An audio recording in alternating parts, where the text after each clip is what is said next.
Welcome everyone to lecture for week 6 for EDUC2065, Professionalism, Leadership and Management in Early Childhood. On the docket for today, we're going to have a quick look at a couple of legal cases that are education-based that have made the news recently. We'll then have a little bit of a deep dive into the requirements for and due dates for assignments 2 and for assignment 3. And then we're going to have a look at the National Quality Standard and the rating process and how those two things sit within the National Quality Framework.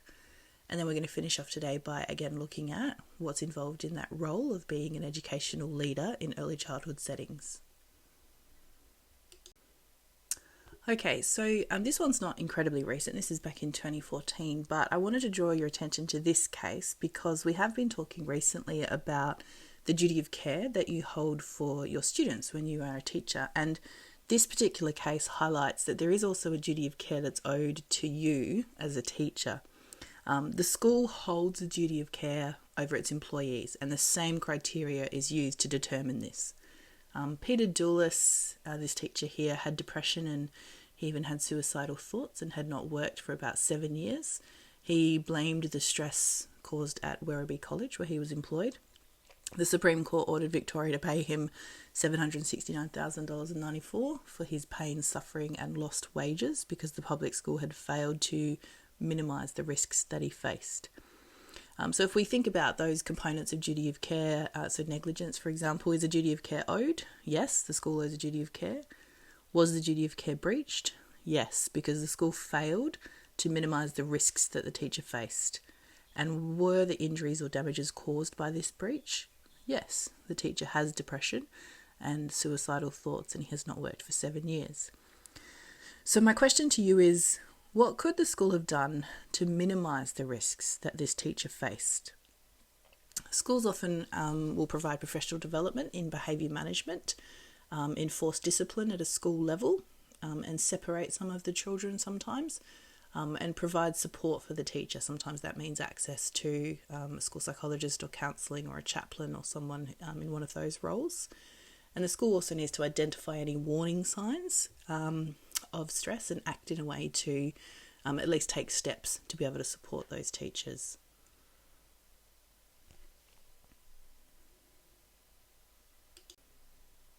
The two cases that you can see on the screen now are from 2021 on the left and 2023 on the right. The one on the left, both of these cases involve young female teachers. The one from New South Wales on the left there was the abuse of a male student by this female teacher. She ended up pleading guilty to 3 counts of aggravated sexual intercourse with a child, and she admitted other crimes related to sexual touching and inciting sexual contact with a minor. The judge found that she was unlikely to reoffend, and so there was a bit of a reduction in her non-parole period, but she ended up serving jail time. The Western Australian case was a young female teacher abusing a female student. She denied some of the counts that were filed against her, but after 3 hours of deliberation, a jury found her guilty of one of the charges and not guilty on the remaining 6 counts. And so in both of these instances, you can see that position of power and responsibility that teachers hold cannot be exploited and cannot be abused when we are looking at the safety and well-being of children under our care.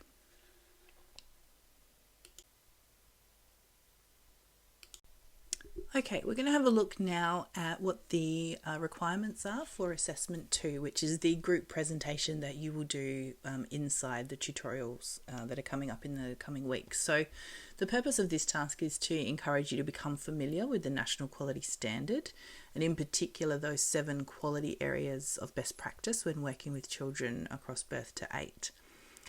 You will need to prepare with your partner or with your group a 30-minute tutorial session for the class on the quality area that you were allocated at last week's tutorial. And we'll go through, who's in which group and which quality area you have. We'll work together a little bit on that tomorrow.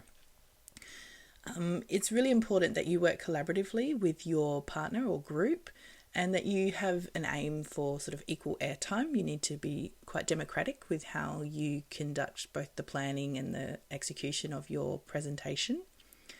It's a good idea to start with the information that's found in the NQS guide and the EYLF, so the Early Years Learning Framework and the National Quality Standard Guide, if it's applicable to your learning area, and then go to the Act or the regulation if you need further clarification.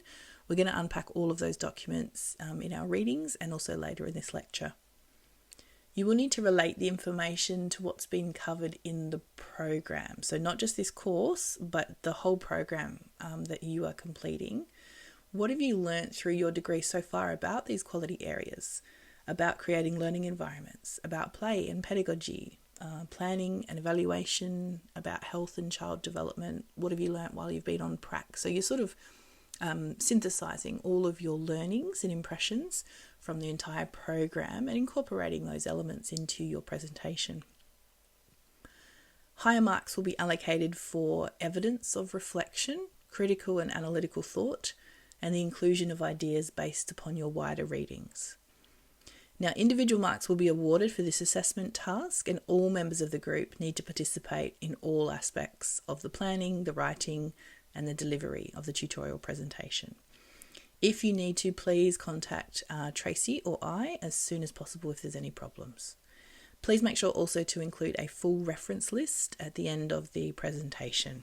The ASEQA website has huge amounts of information. There's videos, there's games, there's e-learning materials, etc. So that's a really good place to hit up first, and we'll highlight those again for you tomorrow. And as usual, the assessment feedback will be available through Blackboard, usually within a 2-week time frame.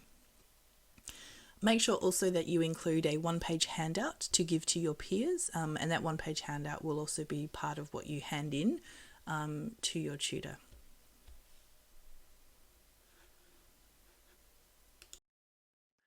On Blackboard for Assessment 2, there is a rubric that will help guide you with when you're designing your presentation, and just to make sure that you're doing all the things that you need to do to satisfy the expectations.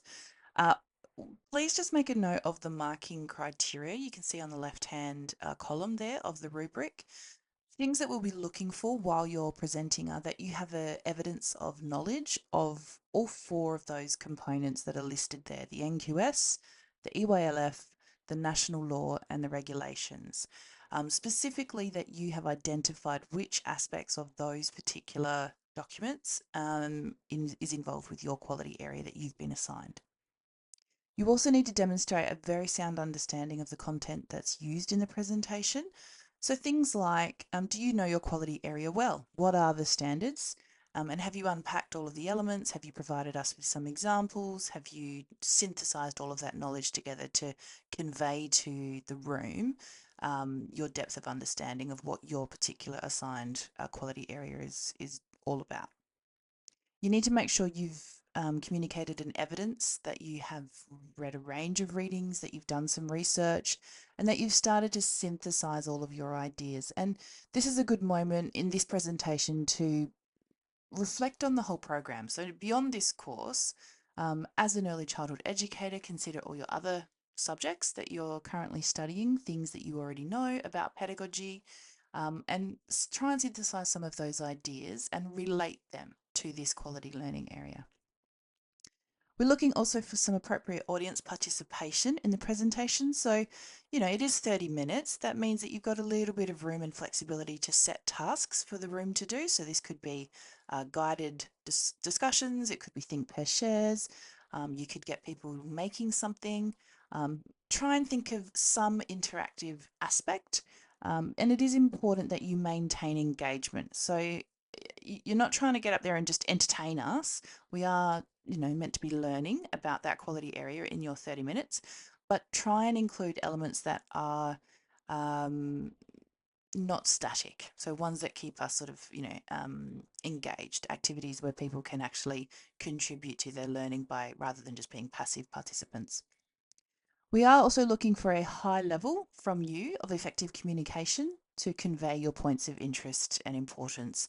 This speaks to your public speaking skills and also the the way that you are able to explain your thinking and explain your research. Make sure you're managing your time frame well. I will have a sort of 30-minute timer, and you can check with me at any time through your presentation how much time you've got left. By about 25 minutes, I'll give you sort of a 5-minute warning, and at 30 minutes, I'll start cutting you off. If you fail to meet the 25-minute mark, then I will have to start considering whether or not that means a bit of a deduction, because you may not have had a thorough enough representation to meet that 30-minute guideline. Please take note of the academic writing expectations and APA 7 referencing expectations.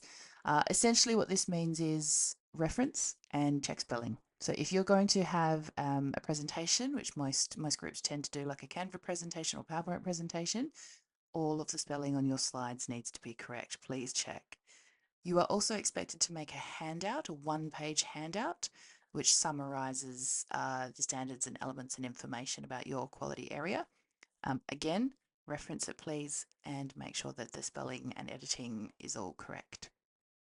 There will be higher marks awarded for those who can provide evidence of reflection, critical and analytical thought, and the inclusion of ideas that is based on wider reading. So going beyond those 4 documents listed in that first line of the rubric there is encouraged. Please make sure that you can consult your assigned date. Because of the Easter weekend, and then also, so we miss a tutorial on Good Friday, then we also have a semester break. There is a bit of a gap. We will have 2 presentations in week 8 and 2 in week 11. Week 10 will be full. I will squish the minimal tutorial content into those weeks around your presentation. So your presentations will obviously take precedence over those sorts of things. And that last screenshot there that I've just included is just the a SQL website. This is your go-to place. This is where you start. Once you've been assigned your presentation and that you know which people are going to be in your group, this is where you need to go first. And it is completely chock full of resources that will help you get a good understanding of your assigned quality area. Be mindful that because it is so chock full of resources, sometimes it's easy just to click on the obvious one, read a little bit and go, okay, cool, I've got it. Dig. I encourage you to dig a bit deeper. There are e-learning components, there are videos, there are all sorts of other sort of handouts and cheat sheets and examples of best practice, all related to those quality areas. So go on a little bit of a website hunt when you're in the research phase of your presentation. And finally, just in regards to assessment 2, later on in this lecture, we will be talking and unpacking the actual components of the National Quality Framework. This document's recently been updated earlier this year. It's called the Guide to the National Quality Framework. I encourage you to have this document bookmarked somewhere on your device. It will come in handy to understand today's lecture, but also to help guide you through, okay, where does everything fit together? Where does my quality area fit as part of the NQS? Where does NQS fit as part of NQF? It sort of puts it all together for you. So do a bit of a Google. It's available on the ASEQA website, and make sure that you are consulting this as you go through your preparation phase. Okay, I'm going to pivot now to assessment 3 so that you've got a lot of information nice and early about what you're going to have to do in the coming weeks for your final assessment for this course. So this is an interview of an educational leader, and you're going to be submitting it in the form of an essay or a report.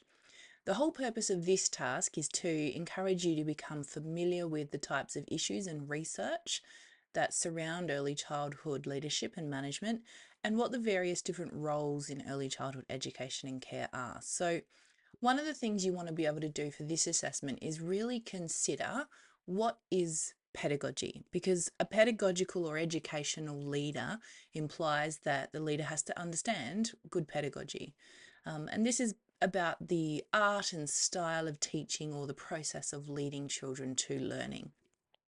The EYLF will play a large role in this assignment because it will help you describe early childhood pedagogy, so those principles and practices, and identify some outcomes that are required to support and enhance young children's learning. So, once you start looking at the research on the role of an educational leader, you might need to be citing and some of those documents, like the EYLF. A couple of other documents that are going to support you in understanding what an educational leader does, as well as the early years learning framework, will obviously include the NQS, the National Quality Standards, and you may also want to consult the Early Childhood Australia Code of Ethics. And all of those documents will be linked or added to Blackboard in the coming weeks. You'll have to outline the essential obligations of a pedagogical leader and what are the things they have to do in terms of meeting best practice for children and families in an early learning centre. In other words, why do they do what they do?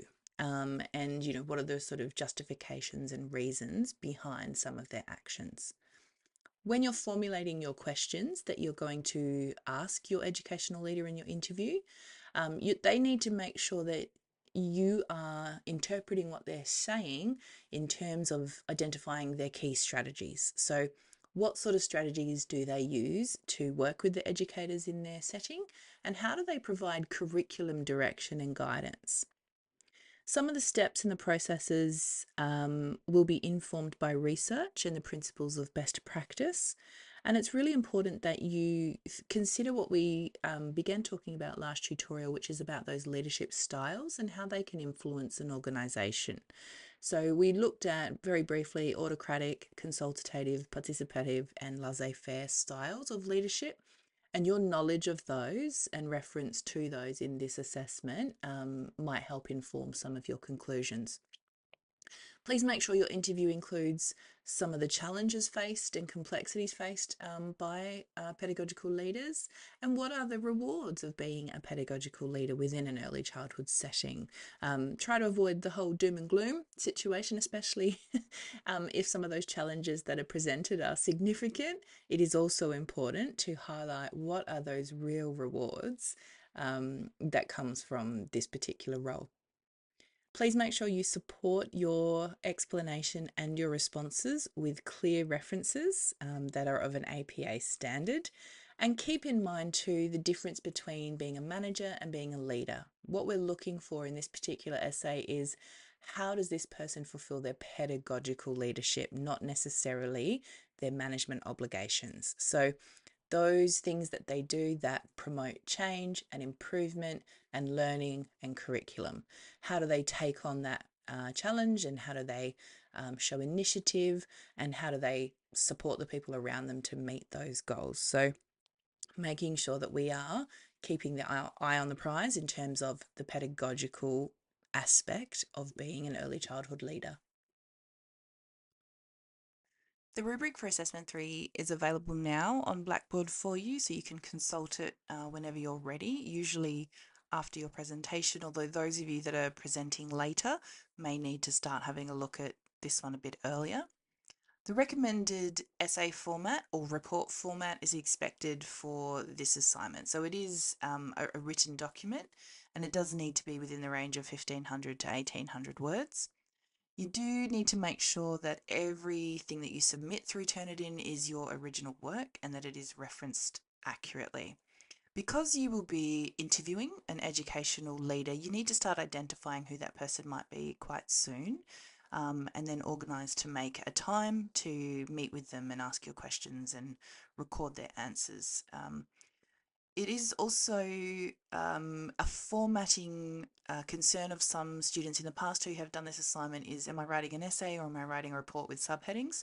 Either of those is fine, as long as I can understand and see the types of questions that you asked, the types of responses that you got, and then your analysis and interpretation of those responses and how you are able to connect what that pedagogical leader said to the aspects of the job. I won't read through every single criteria that's on the rubric because a lot of that was unpacked on the slide previous, but we will go through the expectations and how to achieve success for this in tutorials together. But I encourage you to start thinking now about who you might reach out to, who you might contact. It is important that you try to avoid someone who there is a conflict of interest. So if, for example, one of your parents is an educational leader or your best friend, you can't interview yourself if you happen to be working in that role at this point in time. So it is okay to, do a cold reach out to a local ELC and just, explain what this is. Typically, these interviews take about 20, maybe 30 minutes. So hopefully you can find someone either connected to a previous prac or upcoming prac that you might be able to find who would be suitable for this assessment. Take note also of the due date, which is Friday, May 16th, which is the end of week 12. Okay, so now that we've got some of the requirements for the two assessments out of the way, the remaining part of the lecture is just going to assist you with meeting your obligations for those assessments by unpacking a lot of the documents that are going to be involved and looking at some of those best practices and principles. So the first one we're going to be looking at is what is that National Quality Standard, the NQS?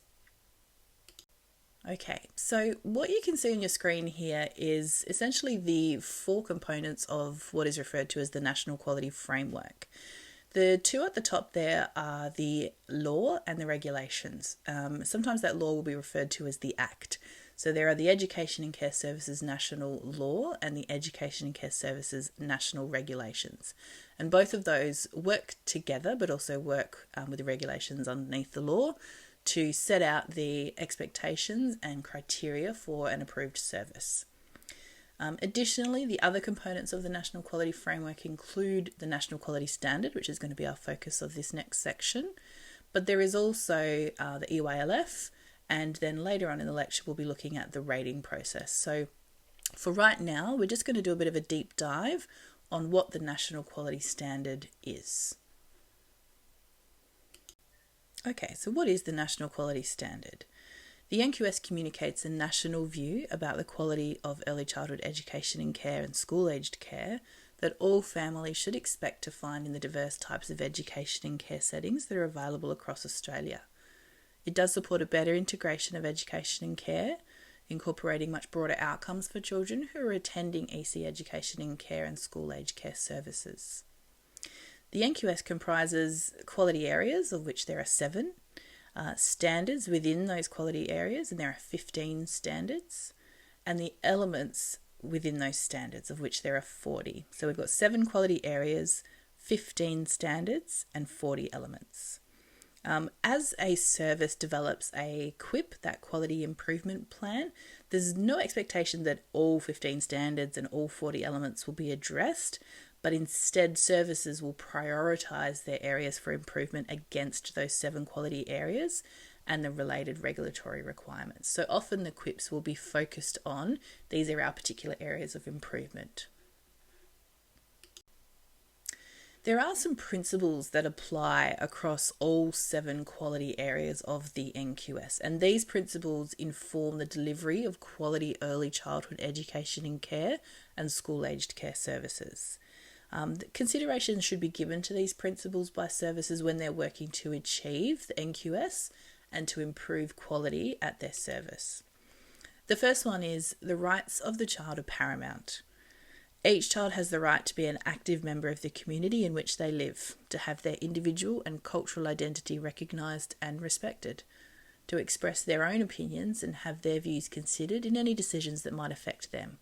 And this reflects Australia's commitment to the United Nations Conventions on the Rights of the Child and the obligations of all those who work with children to protect children from harm, respect their dignity, and safeguard and promote every child's well-being. The second principle is that children are successful, competent, and capable learners. Children are active learners from birth. They construct their knowledge, meanings, and understanding through their interactions, relationships, and experiences. They're able to form opinions and express their ideas, collaborate with others, and plan and persist in learning. The starting point for all learning is what children already know. So rich, engaging environments and meaningful interactions where children's voices are listened to and acted upon build on this foundation for successful lifelong learning. This is very much reflected in the EYLF, which has its own set of principles and practices that we'll explore later in the course. The third principle is equity, inclusion, and diversity. In a fair and just society, the intrinsic worth of all children and their families, their strengths, and their right to equitable access and participation in the community is clearly visible in all aspects of service delivery. Programs for the care, education, and recreation of children have a unique opportunity to include children from all sorts of areas with additional needs and their families, involving and enabling their initial access as well as supporting their day-to-day participation in the program. So this requires capturing and maximising resources to support each child's participation in and engagement with the program. So by providing nurturing environments and supportive relationships, they ensure that each child is valued for who they are and has opportunities to reach their full potential. One of Australia's greatest strengths lies in its unique history and diverse heritage, and the many different cultures and contexts and values of families and communities contribute to the richness of contemporary Australian society, and it informs plans for meaningful learning experiences for children. The fourth principle is valuing Australia's Aboriginal and Torres Strait Islander cultures.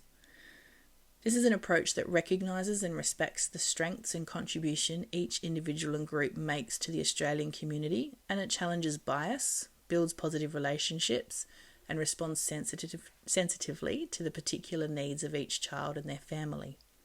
Such an approach values Australia's Aboriginal and Torres Strait Islander cultures as a core part of the nation's history, their present and their future. This is relevant for all services, not only services with Aboriginal and Torres Strait Islander children and families enrolled in the service. The fifth principle is the role of parents and families is respected and supported. Parents and families are recognised as the child's primary nurturers and teachers.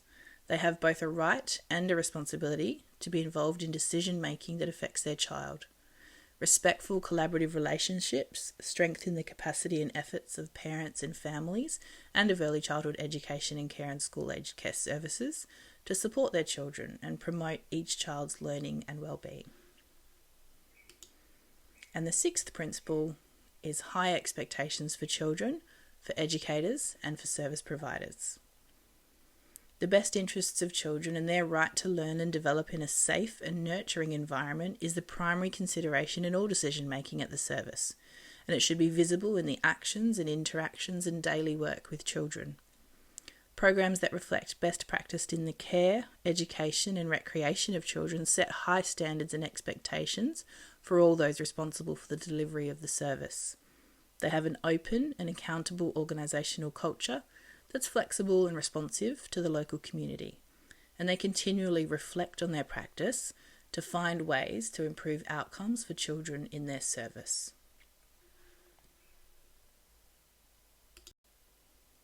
So given those principles, we need to have a way to enact them in early childhood education and care services. So the quality areas are aspects of this service provision which are critical to quality ECEC services and OSH services being as high a quality as possible. The order of the quality areas, so 1 through 7, shouldn't be considered an indicator of importance. So for example, the educational program and practice is not more important than children's health and safety. So they all carry equal weight. Each of them has an introductory statement, and that provides some context and a rationale, as well as a list of the standards and elements that fall within that particular quality area. There's a list of the relevant sections of the national law and national regulations that apply to that individual area. There is a description of each standard and an explanation about how it contributes to quality education and care for children. There are reflective questions for the service to consider when working towards that particular standard, and a guide to practice for each element, which describes how that element might be put into practice at the service and how the element might be assessed. These consist of guidance applicable to all service types and children of all ages, and followed by any specific guidance identified for the service type or for the age of the children. Okay, so a moment to pause and reflect and perhaps process some of the information that's been coming at you. So I'd love for you to take a moment now and when you're ready, hit pause and just jot down, and you can set it out like a concept map like this, what you already know about the quality areas. So for example, without looking at any of the documentation, there are things that you already know that early childhood services need to provide in terms of maintaining children's health and safety. So just take a little bit of a time now, if you've got a blank piece of paper or a notebook, just put some points down, go through those 7 areas and see if you can start to maybe categorise some of the practical ways that you already are aware of that centres can actually meet the requirements of each of these quality standards. So hit pause when you're ready, come back when you're ready.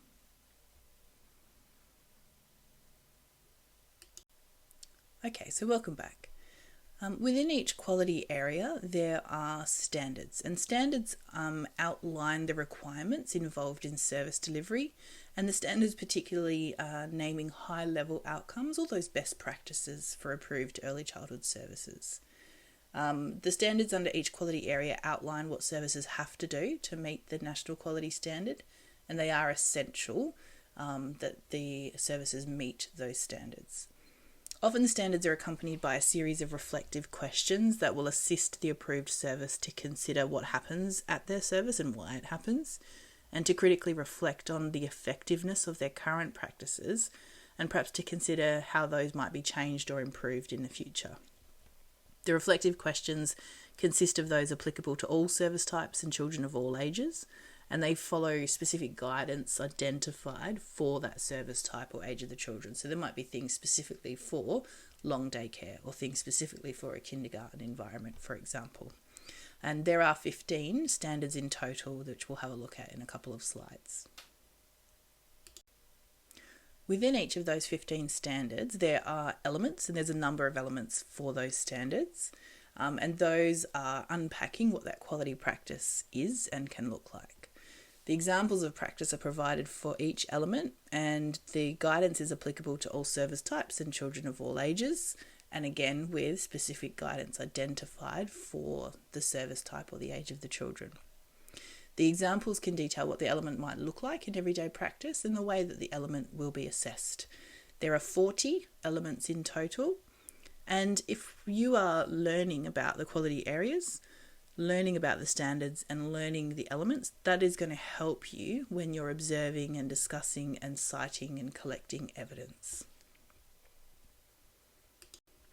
Okay, so here we're taking a bit of a global look at how the quality area, how the standards and how the elements all sort of come together. So you can see this is a 2-page document which has outlined all 7 of those quality areas. That's the darker coloured heading that you can see. So quality area 1 is being pointed to up there, and you can see educational program and practice as the descriptor. If you go down to the yellow area, you can see the darker level yellow there is the quality area 2, and so on all the way down to governance and leadership in the blue there for quality area 7. Within each of those quality areas, you can see there are the standards, and they are the lighter of the same colour when you're looking at the headings. So standard 1.1 is about the program. Standard 1.2 is about practice. Standard 1.3, assessment and planning. And that repeats throughout the document. All the quality areas have 2 standards with the exception of quality area 1, which has 3. So that's where we get 15 in total. Inside each standard, you can then see that they are broken down further into elements. And you can see there that, for example, if we're looking at element 1.1.2, so child-centered in that top section there is a descriptor that goes with that element that helps a service identify their current practice and look ahead to making improvements. So again, there's no expectation that all 15 standards and all 40 elements will be addressed in a services quality improvement plan in that QIP. Instead, it's that prioritisation for improvement against these areas and the regulated requirements, the regulatory requirements. The NQS in its entirety is underpinned by those regulatory standards. Okay, so just to zoom in a little bit for you, as you are preparing for your group presentation, you'll obviously be focusing on one particular quality area. you will need to share in your presentation and unpack what standards are involved and how each element manifests in a centre or a service. So, for example, if we're looking at children's health and safety as the quality area, you will have to spend a little bit of time just talking about Quality Standard 2.2, which is about safety, for example, where each child is protected. And there will be some examples, some explanations, some evidence about child protection. So that last element there, 2.2.3, and maybe some practical examples of how centres can make sure that the management, the educators and staff are aware of their roles and responsibilities to identify and respond to every child at risk of abuse or neglect. And some of the ways they do that we've covered in our child safety topics earlier in the course. But in your group presentation, consider a holistic view of your entire quality area, but provide possibly some examples of evidence of how centres and early childhood services actually can meet their requirements of the NQS. Okay, so we've taken a little bit of a look at the National Quality Standard and gone into a bit of a deep dive there. We're going to move on now and just have a look at the NQS rating system. So heading back to our friendly National Quality Framework slide where we're looking at everything as a whole, we're going to now just focus in on that assessment and rating process and how do those national quality standards assist educators to assess their practice and identify their strengths and maybe identify areas to improve upon. And then we're also going to have a quick look at how some of the data from those rating processes and those audit processes is published and used. So the National Quality Standard is used for planning, but it's also used to assess a practice.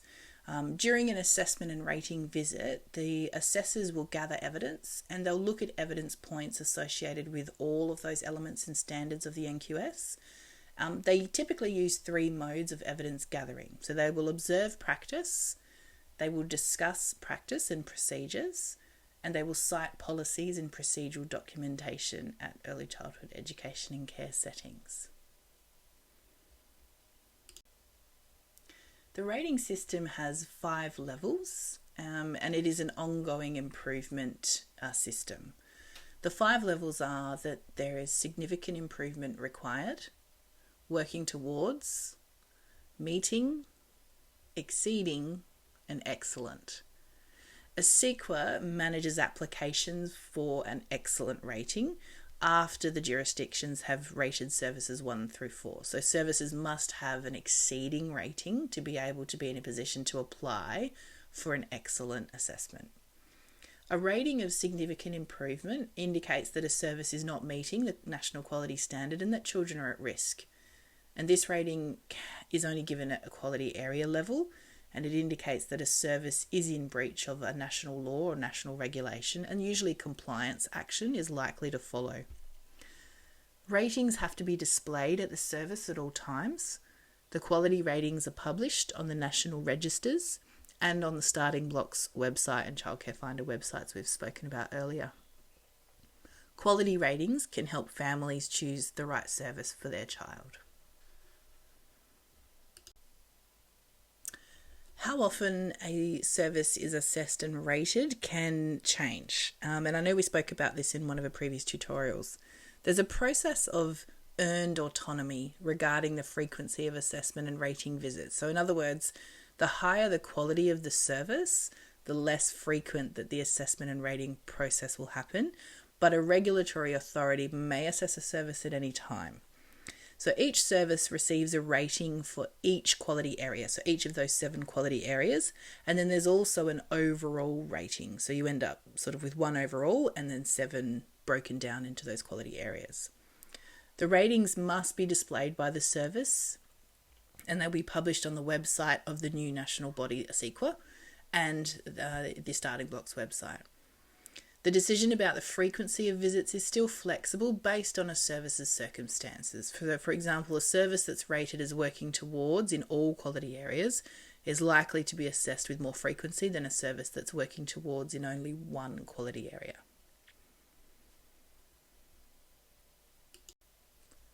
The data that's collected at an assessment, so a rating service, is used on a lot of different websites and is used as part of reports back to government on the state of education and care. Every quarter, ASEQA releases a snapshot data report. So the most recent report included this table here that you can see. This is from Q2 of 2023. And in this one, for example, you can just see in Western Australia, and the most recent data they have there is from 2018. In terms of those 15 standards that are the quality areas, when they're broken down into standards, you can see what proportion of early childhood education and care services are working towards for those particular standards, how many are meeting, and how many are exceeding.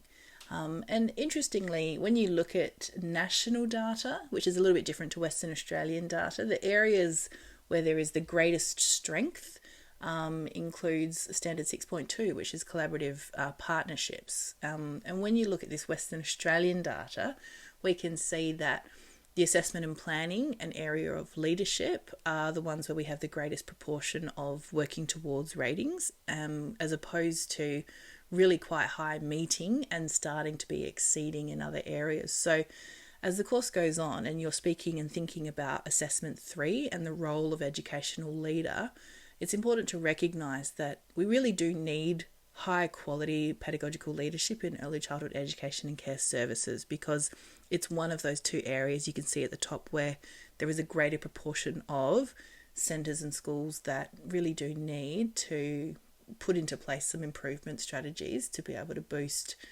leadership as it exists in this data. So also just keep in mind with this data that some of those lines there may not exactly equal 100% because there's a little bit of rounding, so don't get hung up on if one of them is 99 or 101. But you can see here that, the data that is collected from that assessment and rating process can be interpreted and broken down in a variety of ways, and people can start to draw different conclusions from that and really identify where are those areas for improvement that we need to be investing in. A moment again for you to stop and ponder and process. If it was you, what kind of evidence would you collect for the assessment and rating process and quality improvement? So if you were working in a early childhood setting, whether that be a centre or whether that be in a school even, what kind of evidence would you collect knowing that you were going to have an assessor come in and rate you and rate your service according to those quality area standards? So what sort of practical documents, what sort of practical photographs or experiences would you want to highlight for the assessor who would be coming in? So again, take a moment just to pause and jot down your answer to that question and hit unpause when you're ready.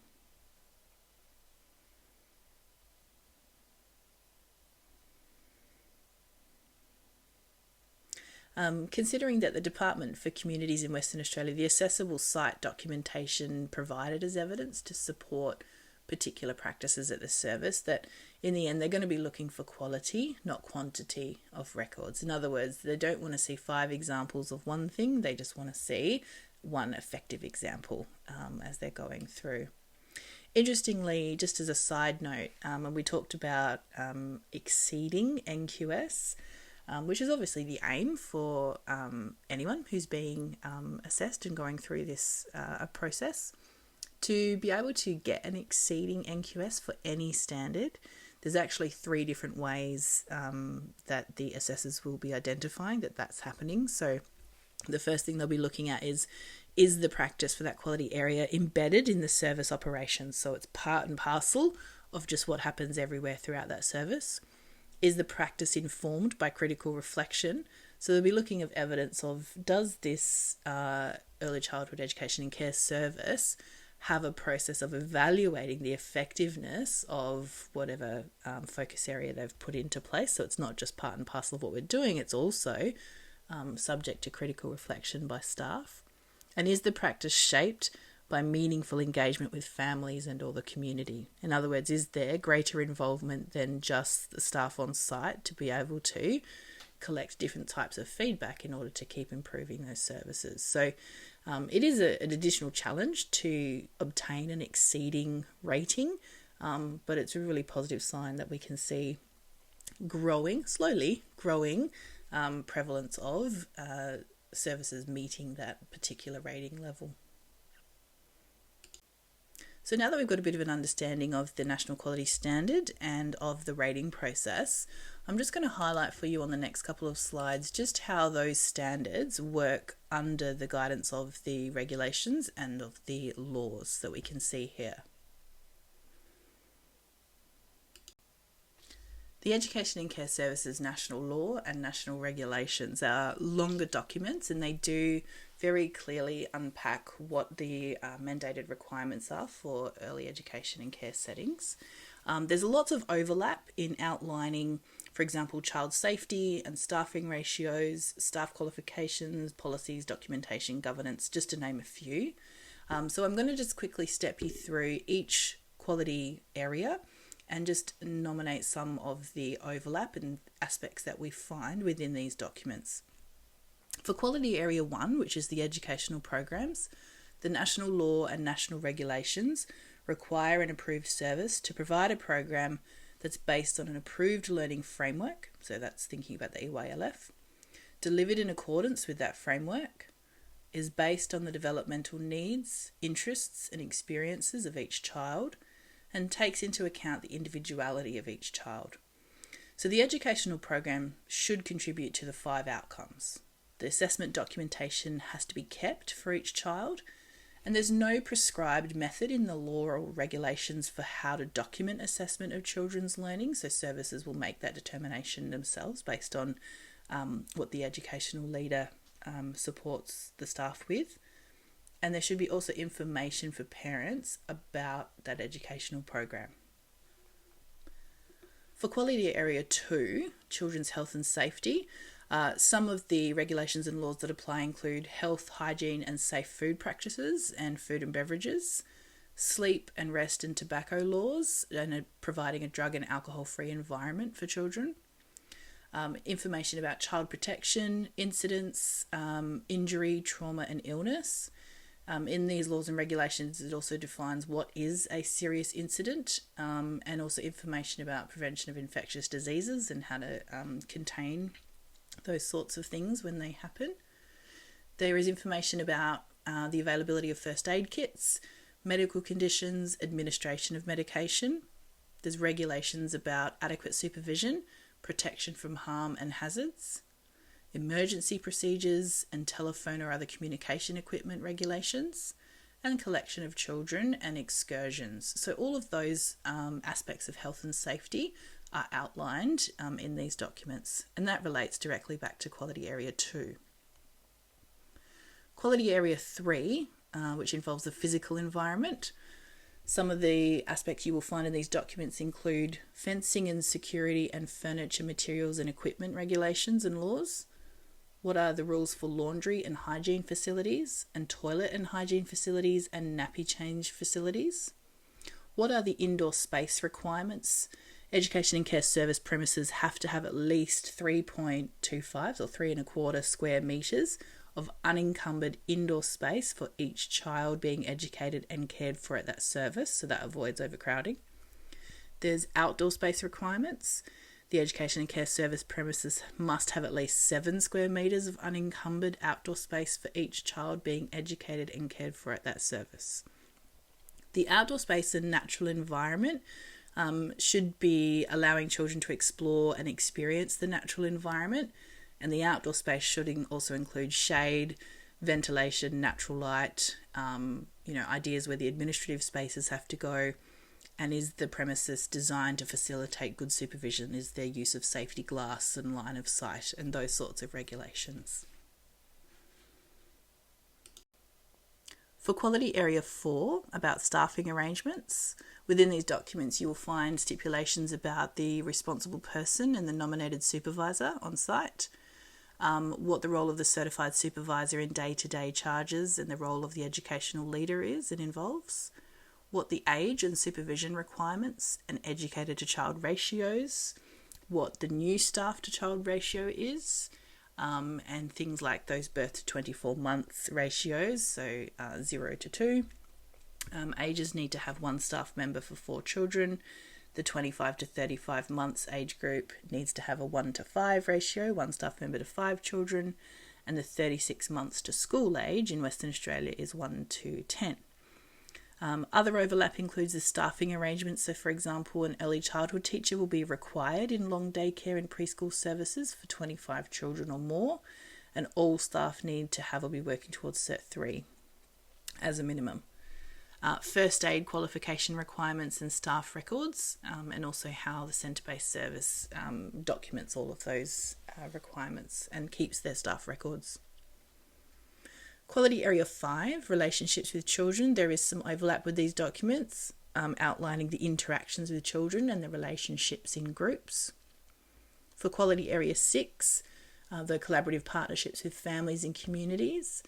There's less stipulation in the laws and regulations about this quality area, but lots of information can be found on that one on the EDUC website. For Quality Area 7, so the governance and leadership, child attendance records need to be kept, child enrolment records need to be kept, policies and procedures and prescribed information needs to be displayed in certain areas, and notifications are required, and record keeping of lots of different aspects of the service. So you can see there that these very long documents, if you open them, and please do open them and have a look and a bit of a read, especially in terms of your quality area that you're focusing in on in terms of your presentation. There is a fair bit of overlap, and the EDUC website can help you identify which aspects of the Act and the regulations apply to your learning area. Okay, so the component of the National Quality Framework that we haven't yet looked at is the Early Years Learning Framework. So don't be confused. When we talk about the National Quality Framework, we're talking about all of these aspects. When we're talking about the Approved Learning Framework, we're talking about, for our state, the EYLF. So just make sure we've got a differentiation there about the term framework. Okay, so how does the NQS and the EYLF work together? How do they compare? There are some obviously quality areas in the NQS, those 7 quality areas, that are reflected in the principles and practices and outcomes that are outlined in the EYLF. The EYLF has been written to support the achievement of the NQS and the goals of the National Quality Framework as a whole. The EYLF is woven throughout the NQS, but it's particularly evident in quality areas 1, 5, 6, and 7. Educators need to understand and embrace the EYLF in order to achieve the National Quality Standard, so they go hand in hand. The National Quality Standard will support the implementation of the EYLF and the frameworks that support the care of school-aged children by ensuring that the necessary environment and facilities, staffing arrangements, resources and management structures are all in place. The EYLF has its own vision, and you'll notice that it's often referred to as the Belonging, Being and Becoming document. There are 8 principles, 7 practices and 5 learning outcomes within the EYLF. Educational leaders need to have a sound understanding of these in order to fulfil their obligations to plan and lead best practices in early childhood themselves and also for their staff. Our final topic for today's lecture is seeing how all of those elements of the National Quality Framework have implications for educational leadership. So, for example, Quality Area 7, which is looking at governance and leadership, and if we look at Standard 7.2 and head down even to Element 7.22, it states that the educational leader is supported and leads the development and implementation of the educational program and assessment and planning cycle. You can see that the requirement states a suitably qualified and experienced educator. It doesn't state that the person needs a degree, but ideally the educational leader needs to be someone with high qualifications in early childhood education. Other factors that need to be considered when choosing who the educational leader is includes Are they able to make time for this role? Are they approachable? Are they well respected? Are they knowledgeable, and are they eager to learn more? Are they skilled to support educators of varying abilities and learning styles? And are they passionate about improving practice? The educational leader may not necessarily be the most qualified or working full-time to be effective, because that role requires leadership skills. So start to consider some ways that you would lead the development and implementation of the educational program and assessment and planning cycle. And you can see that all sort of feeds into what's come from the planning cycle from the EYLF. Regulation 118 of the Education and Care Service National Regulations says that every early childhood service needs to have a designated educational leader. Under the regulations, the approved service provider is required to appoint an educational leader to guide other educators in their planning and reflection and mentor colleagues in their implementation practices.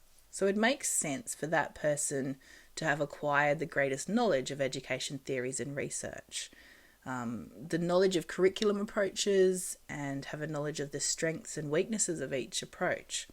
That person should also have a knowledge of learning styles to meet the needs of individual children who've got varying abilities. So this doesn't just require a sound understanding of the EYLF outcomes, it actually also requires an understanding how each of the principles and practices contribute to a high quality learning experience. So in reflecting on the assessment and rating process and how it pertains to the role of educational leadership, and also thinking back to the requirements of Assessment 3, your report that you're going to be writing, when assessors come, they're going to be observing the educational leader. They're going to be looking at how they work with other educators and how they work with the coordinators to observe children playing, support them and extend their learning, and how do we plan for that, and how do we support the staff to be able to do that effectively.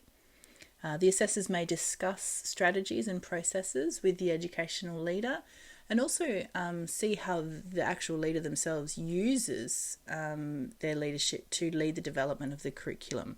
So that would be looking at the documents, the planning documents for all of those children, how are goals set and how are goals met for the teaching and learning and improvement of the interactions and outcomes for children. And the assessor may also cite evidence of the curriculum at the service that the educational leader has kept records of or has encouraged staff to keep records of. So all of these things sort of start to come together as separate as they are, and as we've learnt about each of them in their own entirety. You can see how all of these things have to come together for an early childhood service or centre to be of a high quality and to have the best outcomes for children. Okay, so that's brought us almost to the end. Please make sure you head to the Week 6 folder. There's quite a few readings and documents that you'll need to be aware of for this week. The other links that are on the screen are for you to sort of deepen your knowledge, and also to make sure that you have access to enough information so that you feel really prepared and supported for particularly Assessment 2, but then leading also into the report for Assessment 3. Thank you so much, everybody. In the tutorials tomorrow, we're going to be looking at some examples of some QIPs, some quality improvement plans. So how those templates and plans what do they look like in real life, and how do centres and schools actually identify their areas for improvement. So we'll also be examining the role of educational leader in more depth. Thank you, everybody, for your time. I will see you tomorrow.